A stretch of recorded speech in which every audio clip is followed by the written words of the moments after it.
Hello everyone. This is Fatima. I'm from Department of Food Technology, Faculty of Food Science and Technology, Universiti Putra, Malaysia. I have been invited to give a talk on potential of plant-based meat analog, how they are produced, why we are making them suddenly, why we need to consume them, and how we can basically analyze the structure of the plant-based meat analog, whether they are similar to animal protein. If not, then what's the difference? So that's the main theme of today's topic. Um, so let's get started. By the way, I'm sorry I couldn't come to the seminar online because time really doesn't match. I just arrived home. So Prof. Felipe suggested to give the talk through recording, and I thought, yeah, that I can do. It's a very good idea. So let's start our today's topic. That's the plant-based meat. So, why suddenly we need to eat plant-based meat, or what are they?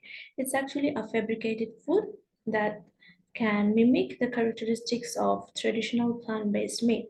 So when I say that it can mimic the traditional plant-based meat, that means in terms of flavor, in terms of texture, and of course we want to see the nutritional properties should be superior from the animal meat protein. The main reason of switching from animal to plant-based protein is basically two issues. That's the environmental issue, and second is health issue. So environmentally, we want to reduce the carbon and water footprint, which is ultimately responsible for global warming. We want to have less stress on our land so that we can do sustainable farming, sustainable cultivation also of plant proteins. And another thing is health concern. Animal meat protein is high in cholesterol, and sometimes they create different kinds of cancer, and mostly they are responsible for cardiovascular disease. Um, these are the two main reasons. That's why we want to switch from animal to plant protein. I'm not saying that we have to completely stop eating animal protein. We cannot do that because I know there are many people who love eating animal protein like beef or chicken. What I'm trying to say, it's like we have to minimize our consumption for the sake of our world and for the sake of our health.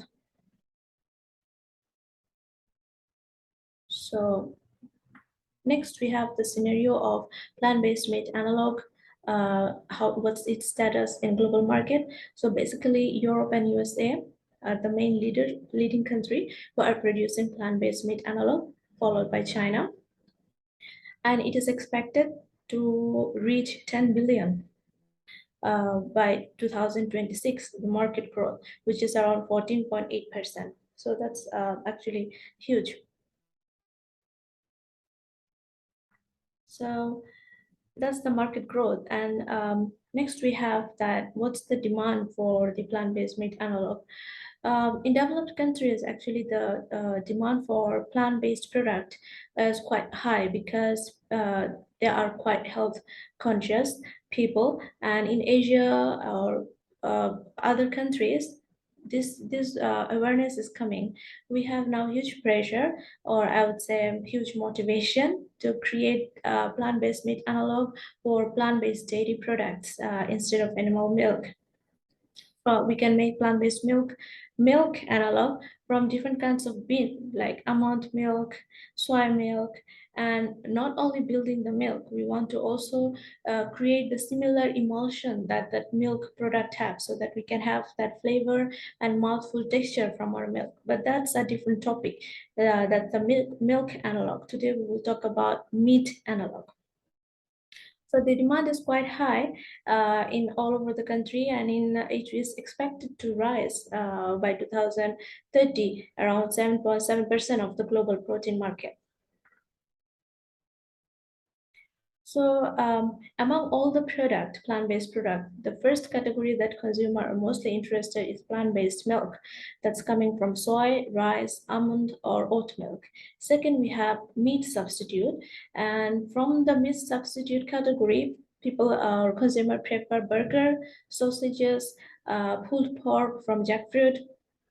And then we have plant-based sweets and desserts and non-dairy cheese and yogurts. So two major category is basically plant-based milk and plant-based meat. Okay, so these are the some examples that we have for plant-based meat alternative. Tofu, temp, and seitan is not very how to say recent products. They are with our culture from long time ago, but to most of the important recent product that we start creating and start improving, that's our texturized vegetable protein, which is also known as low moisture extruded product, and we have meat analog, that is high moisture extruded product. The difference between them is TPP can be stored in dry form. We can put it in normal temperature. However, before eating, we have to rehydrate it and cook it. As we cook our animal meat, we have to cook similarly with spices, with seasoning, and it's tastes good, especially textured soy protein. But the problem is it has a bit beany flavor. So now we are trying to improve how we can remove that beany flavor and impart some chicken flavor or beef flavor or pork flavor, whatever the consumer prefer. And second one is high moisture meat analog. That's exactly like meat analog. Uh, and we have to store it in freezing temperature. It cannot be stored in normal temperature because it has high amount of moisture inside the product, like 50 to 60%. And it's ready to eat. So if you want to make a burger, you just need to fry it, add vegetables, and put it inside your bun, and it's ready to eat. And another category is microprotein. That's also not a new source of plant protein. It's from fungi, and USA is selling this product from quite a long time now under the brand name Corn. It's healthy. It has zero cholesterol level, and apart from that, the amino acid profile completely matches with the amino acid profile with the animal protein. So, if you guys know, amino acid is very important for body growth. They are the precursor, or I would say building block, that form the whole protein structure.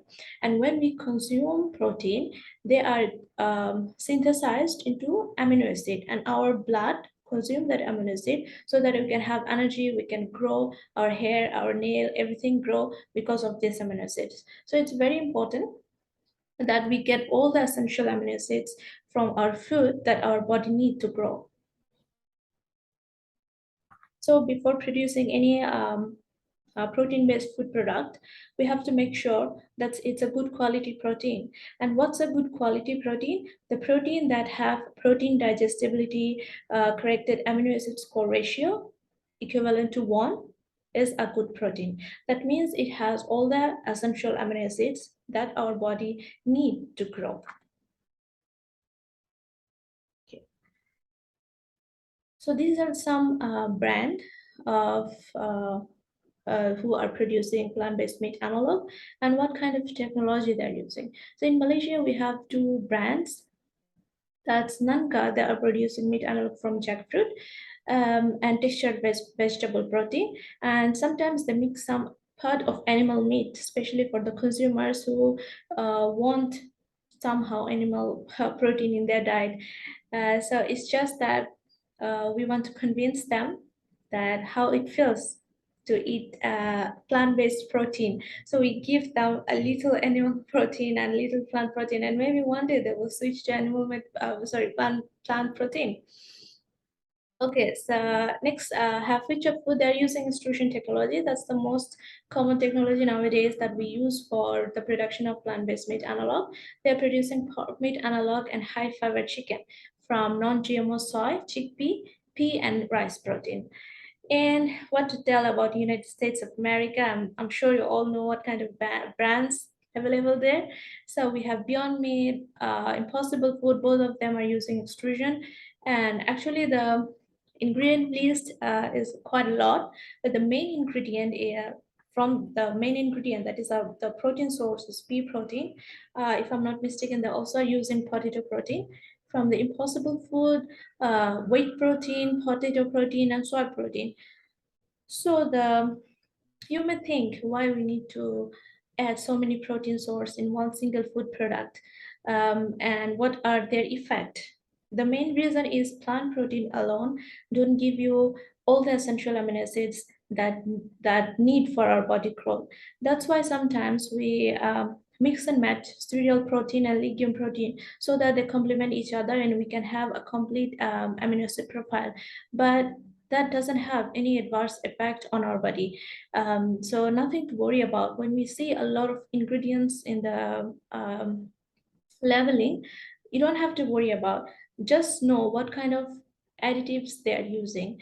And most of the additives are basically plant-based. There is no harmful additives nowadays that we put inside the food. So if you see any number like E77, E35, just Google it. It's additives. You will see it's maybe color additive or flavor additive, and mostly they are plant-based additives. Because why? When we are producing a plant-based product, we don't want to use any other source of uh, additives or synthetic additives for the sake of our consumers. Okay, so in China, they have the Jinji Ham Company, and in Canada, Guardian Protein International, Alpha Foods. They are quite good companies producing plant-based meat analog. They are ready to eat. And from soybean and pea, wheat gluten, soy protein concentrate. So the most common ingredients is soy, because in Canada and USA, soy cultivation is a lot. So basically, we take the protein source that are sustainably available in our country, so that we can give economical price of the product to our consumers. Okay, so next, we have what kind of protein source we can use for the production of plant-based meat analog. Previously, it was only soy protein, but nowadays we have explored a lot of protein. I have just mentioned on my previous slides, we have potato protein, wheat gluten. From the legume, we have chickpeas, peas, mung bean, fava bean. So almost a lot of legumes has already been analyzed, and they have high potentiality to form plant-based meat protein. So why we choose legumes? Because they have less amount of fat and very easy to texturize them or structurize into an animal muscle like protein. And as an new source of protein, we have algae, we have fungi protein. Uh, the protein amino acid ratio for this kind of algae and fungi is very good. However, the impart non-pleasant flavor. So the recent trend is to study how we can remove this non-pleasant flavor and add our traditional animal flavor, that is chicken or beef flavor, without adding synthetic chicken and beef flavor. Yeah, if we add chicken or beef synthetic flavor, anything will feel like, the feeling, the flavor you will get it. But we want to reduce using synthetic flavor, and we want to produce flavor profile by interacting different macromolecules on the system. So they will have their original umami flavor or beef flavor or chicken flavor coming during the processing, instead of adding extra flavor on it.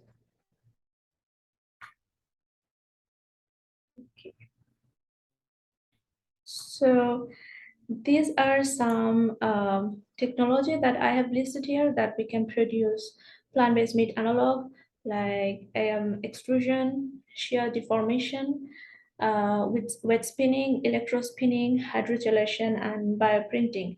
So for wet spinning and electrospinning, they are really not in industrial scale, because they need 90% pure protein, which is not impossible, I would say, but it would be super expensive and no one able to afford it, uh, because production of protein isolate that is 90% pure is very expensive.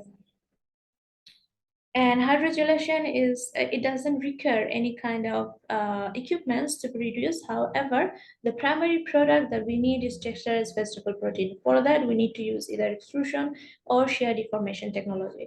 And bioprinting is quite like extrusion technology, but however, in this technology, use a micro syringe, and we can manipulate the texture or of the plant-based protein, and we can mimic exactly like animal protein. However, it's only now in lab scale. We still didn't get to that industrial scale level.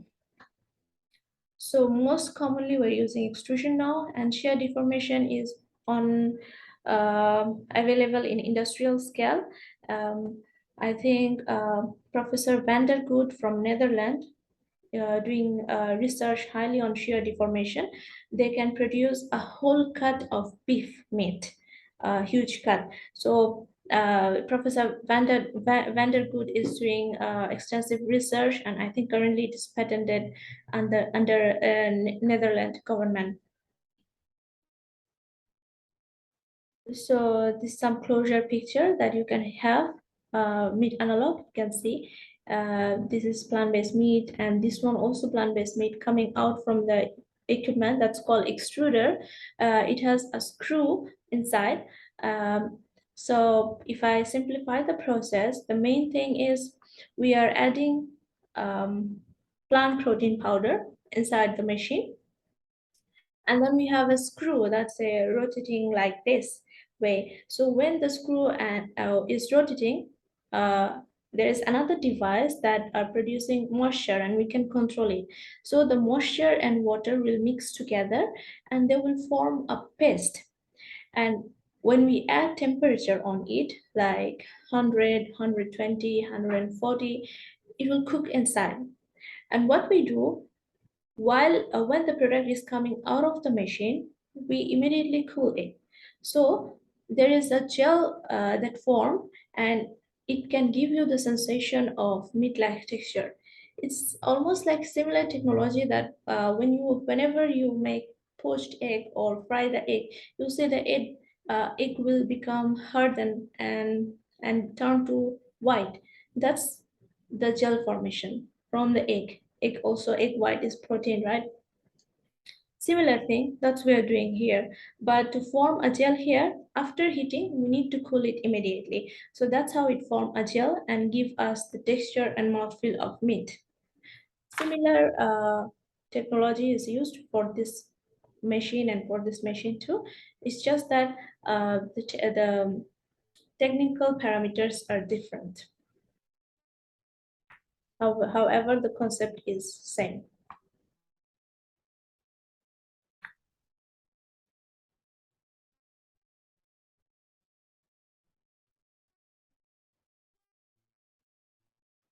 Okay, so this I just briefed again how we can produce turned protein powder into meat analog. I have already mentioned this is the extruder, how it looks like. We have a feed hopper. We put protein powder inside this feed hopper, and also this is another device that is attached with the extruder barrel through which we put water. And this other screw, we have two screw profile inside which rotate, and while rotating, they change the texture of the protein structure and form gel. And then we have a cooling die whereby we produce the gel structure out of the protein powder, which feel like meat.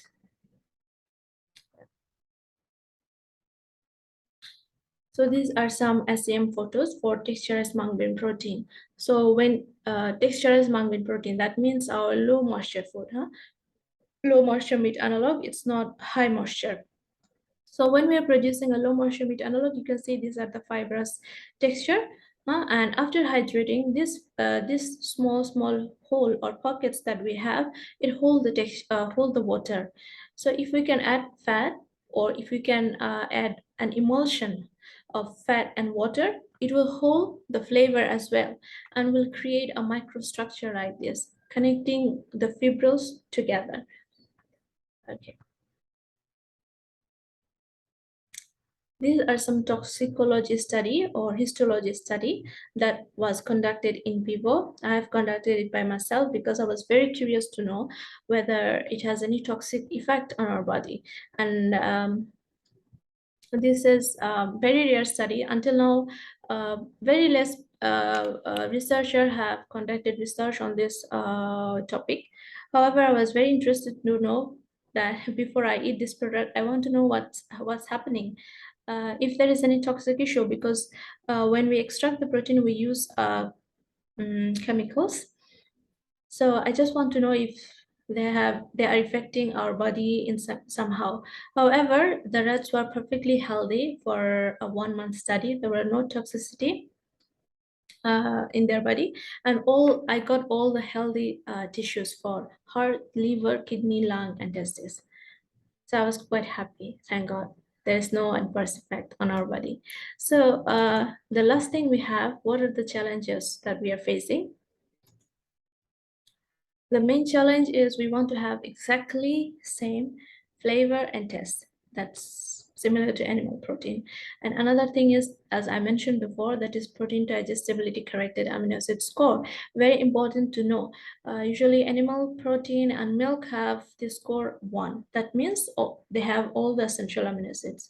However, plant doesn't have, but we can make it by combining cereal and legume protein, so that we can have the protein digestibility corrected amino acid score of 1, or if not 1, close to 1.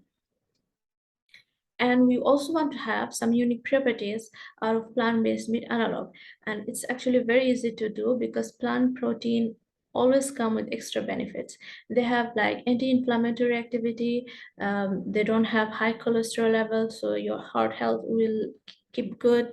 They have low fat content, and apart from that, they can prevent a lot of diseases. And another last thing that we want to control is how we can make it a cost-effective option for not only rich people or rich consumer, but for all.